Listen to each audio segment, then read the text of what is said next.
What's up everyone and welcome back to the World History channel. Before we begin, please hit the subscribe button today. Let's get started. 15 Scandalous Facts about Alice Roosevelt, America's wildest first daughter. Alice Roosevelt was a legendary first daughter. Among all of the naughty first daughters who have come and gone in the White House, Alice and her antics stand out. She was wild, unpredictably unpredictable, sharp and intelligent and unique. Born and raised in New York in 1884, Alice moved with her family to the White House in 1901, when her father, Theodore Roosevelt, became president. This rambunctious, snarky young woman made life difficult for her father and caused him numerous presidential woes. Her tenure as first daughter led to some wild White House tales. Stories about Alice Roosevelt typically contain a lot of wit, humor, and mischief. The Roosevelts left the White House in 1909. But Alice's connection with the political elite didn't end there. She became a fixture of Washington high society during her 96 years living in the nation's capital. Alice Roosevelt was a well-known figure in the political culture of the 20th century. The famous and storied first daughter was known to the Wilsons, Trumans, Eisenhowers, Kennedys, Johnsons, and Nixons, who all courted her. These scandalous Alice Roosevelt facts reveal a bright, badass woman who consistently disregarded rules of respectability and who knew how to have fun. She disregarded social norms and frequently carried a pet snake with her. Despite or perhaps because of her fame, Alice Roosevelt frequently erred on the side of morality. In an era of gender respectability and transition when women were demanding the right to vote in large numbers, Alice Roosevelt challenged ideas about what it meant to be a young American woman. Though she attended parties and dressed tastefully, she also behaved unpredictably and without regard to social constraints. She was seen riding in cars with young men, smoking cigarettes, and carrying a pet snake around in her evening gloves, among other rebellious behaviors. She wrote in her diary, "I pray for a fortune during this time. I only care about having fun with myself in a charmingly expensive way." She cut the cake with a sword at her legendary White House wedding. The wedding of first daughter Alice Roosevelt and Republican Congressman Nicholas Longsworth was one of the biggest events in the history of the White House. On February 17, 1906, Roosevelt and Longworth married before 1,000 guests and, as crowds of thousands gathered outside the White House for a glimpse. It was said that the newlywed Alice Lee Roosevelt Longworth used a ceremonial sword she got from the military aide to her father to cut into her wedding cake while being surrounded by a large group of guests. After her family left, she was barred from the White House. Alice buried a voodoo doll in the White House garden as a curse on the new first family in 1909, when the Roosevelts left the building to make room for William Howard Taft's family. Since William Howard Taft only served one term as president, it appears that the curse worked.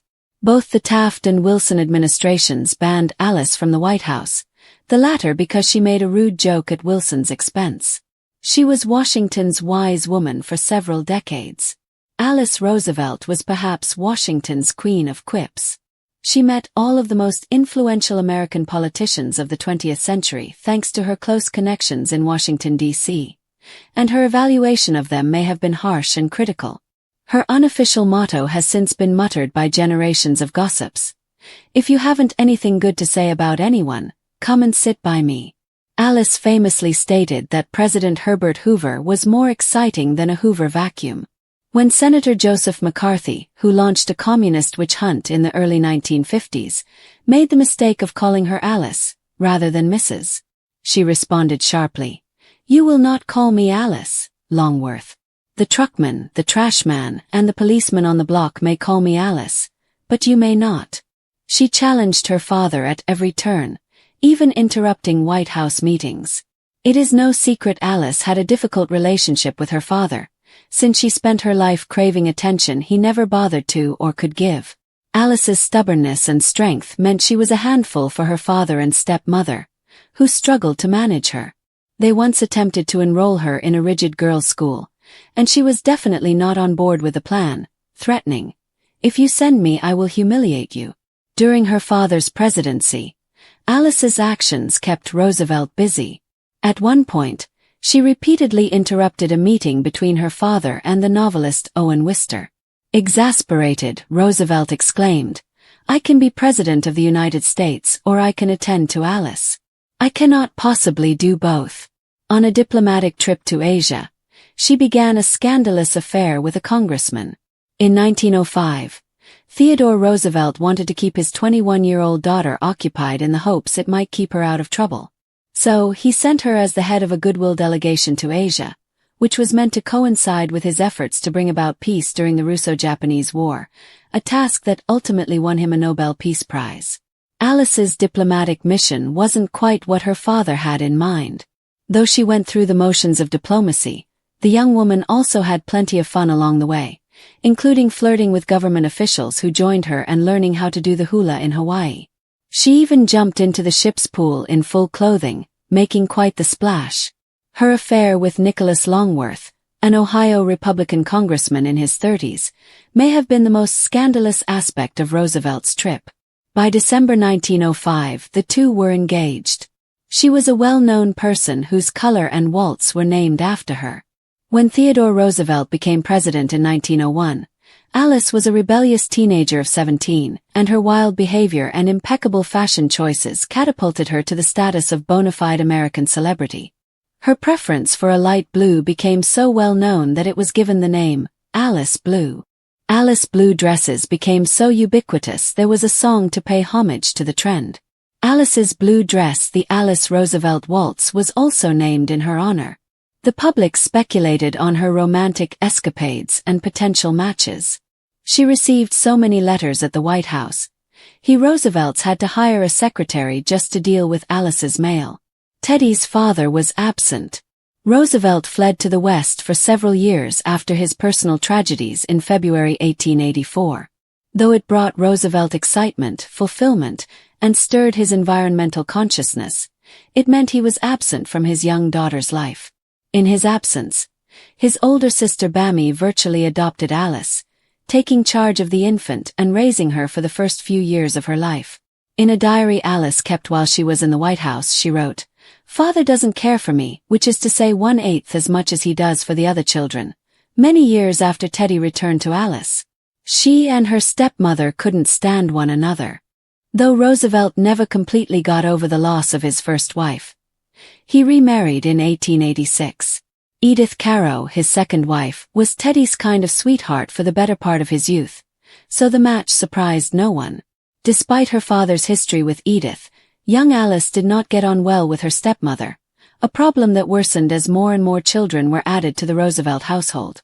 That Roosevelt never spoke of his first wife didn't help, neither did Edith's unapologetic disdain for Alice. She even told her stepdaughter her mother never would have made Teddy happy, as she was too dull. After Edith died, Alice spoke of her in unflattering terms, saying, among other things, in many ways she was a very hard woman and she had almost a gift for making people uncomfortable. She served as a hostess and unofficial advisor to her father whether he wanted it or not. Alice assumed numerous duties as first daughter despite the fact that Edith, her stepmother, served as first lady. Alice assumed the role of White House hostess for social gatherings when Edith was ill or unable to do so. She also expressed her political views to her father, regardless of whether he was interested in hearing them. It was Alice, for example, who advised her father to accept the Republican Party's nomination of William Howard Taft in 1912. She also routinely communicated information to her father, offering her opinion on a wide variety of topics. She campaigned for her father when he stood against her husband. Being the daughter of Theodore Roosevelt and the wife of a U.S. congressman sometimes put strains on Alice.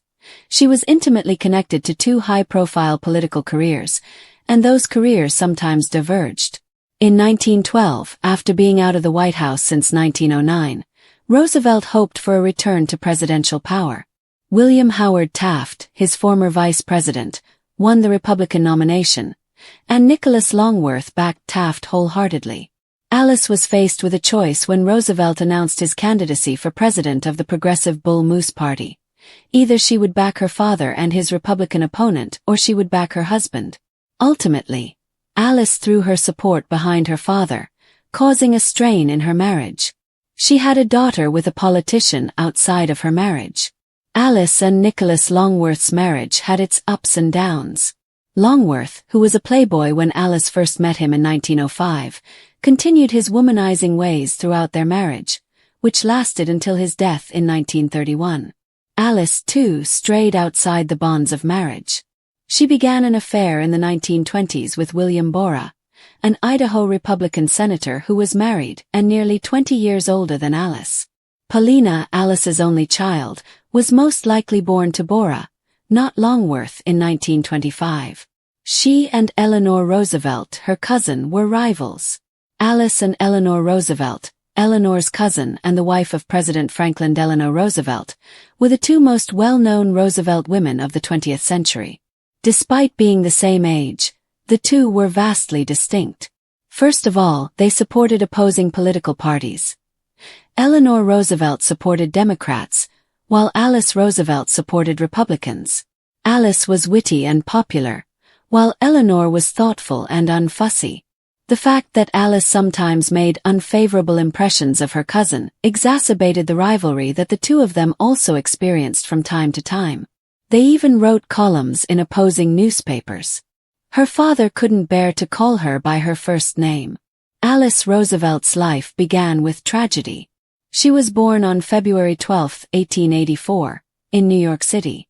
She was Theodore Roosevelt's eldest child and the only child he had with his beloved first wife, Alice Hathaway Lee. Though her birth brought her father at the time a rising political star in the New York State Assembly pride and joy, it also brought great pain. 2 days after Alice's birth, her mother and namesake died of kidney failure on Valentine's Day. Hours later, Roosevelt's mother followed his wife to the grave. As a result, Alice's birth came at the same time as two major personal tragedies for Teddy Roosevelt. The loss of his wife and mother on the same day was too much for the young man to bear. He couldn't bring himself to refer to his infant daughter by her given name, since it reminded him of his dearly departed wife. Thus, her father referred to Alice as Baby Lee. Once she left babyhood, he referred to her as sister or sissy. She raised her granddaughter after her daughter unexpectedly died. Paulina was Alice's only child, but she began a second round of parenting late in life. In 1957, Paulina, widowed in her 20s and with a child of her own, died of a sleeping pill overdose a few weeks shy of her 32nd birthday, leaving Alice to raise her daughter, Joanna Sturm. The two had a close, affectionate relationship for the rest of Alice's life. In a society of candles, she was brash, brilliant, and downright impossible to ignore. The dazzling and incorrigible daughter of Theodore Roosevelt, Alice Roosevelt, did not just grow up in the White House. Rather, she set it ablaze. Literally, of course, though if anyone had attempted something like this for dramatic flair, it would have been Alice. Alice Lee Roosevelt was a first daughter unlike any other, having been raised in fame despite being born into tragedy. Her mother died mere hours after her birth, her name was unspoken in the Roosevelt household for years, and her father, broken by grief, buried himself in the Dakota Badlands, leaving his newborn daughter to be raised by his sister. Alice emerged from this crucible of personal loss hardened, unpredictable, with a sharp wit and a ferocious desire for attention and freedom. Once her father became president in 1901, Alice was unleashed on the highest circles of Washington society, and those poor stiffs were never the same again. Alice smoked cigarettes on the roof of the White House, carried a snake named Emily Spinach in her handbag, and crashed her father's meetings to demand favors or make jokes, whereas most first daughters were expected to smile politely and marry well. She was a social earthquake rather than a debutante. She once used a sword to cut her own wedding cake. She baptized a ship by smashing the champagne bottle so hard it broke the hull. And she quite literally hexed the next first family by burying a voodoo doll in the White House lawn. Both Woodrow Wilson and the Tafts forbade her from returning to the executive mansion due to the scandal she caused. In point of fact, she was a disruptive presence to the point where Teddy famously declared, "I can be president of the United States, or I can control Alice. It's impossible for me to do both." But this wasn't just some spoiled heiress gone rogue. Alice was fiercely intelligent, politically savvy, and wielded her social influence with more precision than most cabinet members. She hobnobbed with foreign dignitaries, conducted unofficial diplomacy, and could verbally undress a senator with one icy glance or scathing remark. She called Herbert Hoover boring, told Lyndon Johnson to his face he'd never be like FDR, and once dismissed JFK as that boy. She had a lifelong vendetta against her stepmother Edith, whom she described as emotionally arid and hard, and she never forgave her father for the emotional distance he maintained throughout her childhood. She was at odds with her own family, with Washington etiquette, and with the standards that women in the early 20th century in America were held to. She also won. She outlived them all, dying at the age of 96 in 1980, a relic of the Gilded Age who somehow also felt entirely modern. She was the first true celebrity first daughter with a color, Alice Blue, a song, In My Sweet Little Alice Blue Gown, and even a waltz named in her honor. She inspired fashion crazes, generated gossip columns, and was said to receive so much fan mail the White House needed an entire staff just to handle it. During a goodwill tour to Asia in 1905, Alice jumped into a ship's pool fully clothed, smoked cigars with dignitaries, and began a very public, very scandalous affair with Congressman Nicholas Longworth, whom she later married, though not for love. The marriage was largely political and deeply troubled. Longworth was a serial philanderer and so was Alice. She gave birth to a daughter widely believed to have been fathered by another man, Senator William Borah, and never bothered to deny the rumors. She was comfortable with contradiction, an icon of old-world elegance who also chain-smoked, a political insider who delighted in roasting the powerful, a Washington hostess who turned her drawing room into a battlefield of barbed wit and devastating social critiques. When Senator Joe McCarthy once called her Alice, she shut him down cold. The trash man, the policeman, and the truckman may call me Alice, but you may not. It was both a delight and a terror to be in her presence. She used her salon as a court of influence, dishing out alliances and betrayals with the flick of a cigarette ash. Her influence was real. She hosted a dinner party that was crucial to Calvin Coolidge's election and publicly criticized LBJ when she thought his ego had outgrown his office. She admired Eleanor Roosevelt's political boldness while also disliking her cousin by marriage and criticizing her activism. And though she often mocked FDR, she also sent him notes of praise and defended him when she felt he was being unfairly attacked. She once said, "I'm a hedonist. I want to know everything there is to know." That appetite extended to gossip, secrets, and scandal, especially those she herself helped create. Her White House antics went beyond pranks and parties. She frequently butted into national affairs. She claimed credit for pressuring her father to support women's suffrage and used her proximity to power to manipulate press coverage and congressional votes. It wasn't all about fun and headlines. She was sharp, strategic, and scarily aware of her own power. During World War I and World War II, she advocated for military preparedness and gave speeches supporting the war effort. She criticized isolationism, opposed fascism, and spoke out against racism, sometimes hypocritically but always loudly. She was also a trailblazer for women in politics, though she'd never have called herself a feminist. Instead, she simply acted as if the rules didn't apply to her, and in many ways they didn't. She occupied a category all her own, equal parts political insider, fashion icon, rebel, and court jester. Her public persona was larger than life, but her private life was messier. A strained marriage, estranged relationships with her children, and bitter grudges held for decades. She once referred to politics as the best game in the world, held pet funerals, and cursed under her breath at her adversaries. She played it better than most. Even in her 90s, her presence in Washington remained formidable. As a sort of rite of passage, a younger generation of politicians, including the Kennedys and the Nixons, sought her approval. She teased them, tested them, and occasionally toasted them, but she never gave anyone a free pass. By the time she died in 1980, she'd become a symbol of a lost era, an age of unfiltered personalities, unorthodox politics, and one very unladylike first daughter who rewrote the rules and never apologized.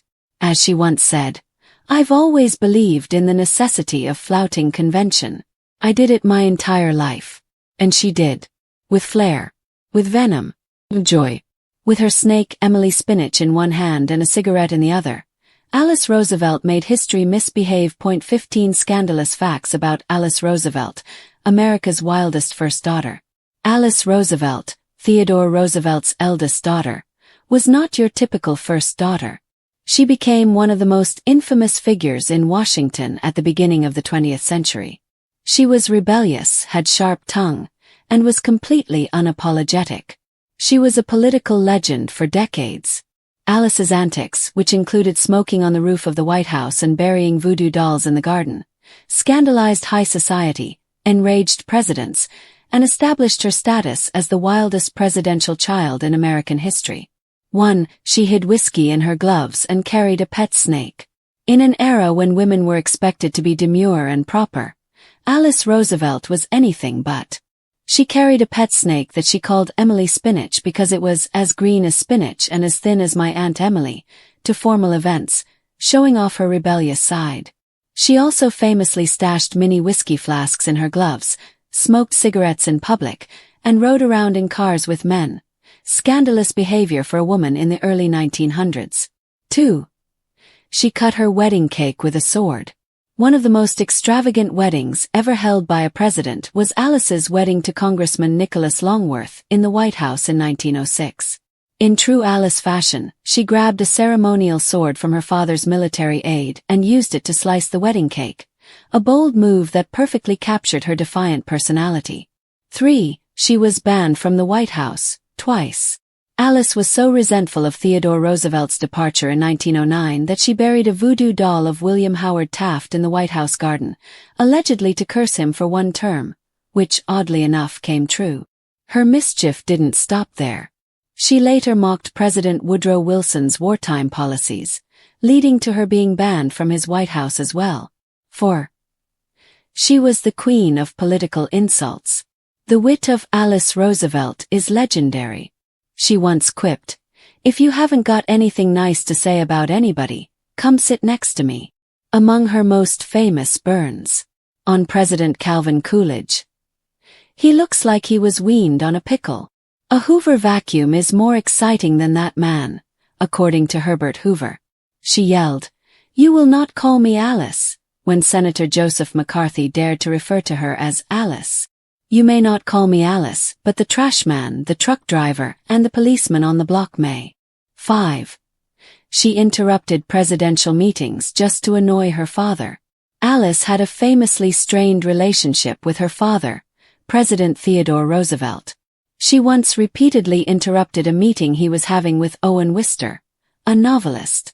Exasperated, Teddy finally shouted, "I can be President of the United States, or I can attend to Alice. I cannot possibly do both."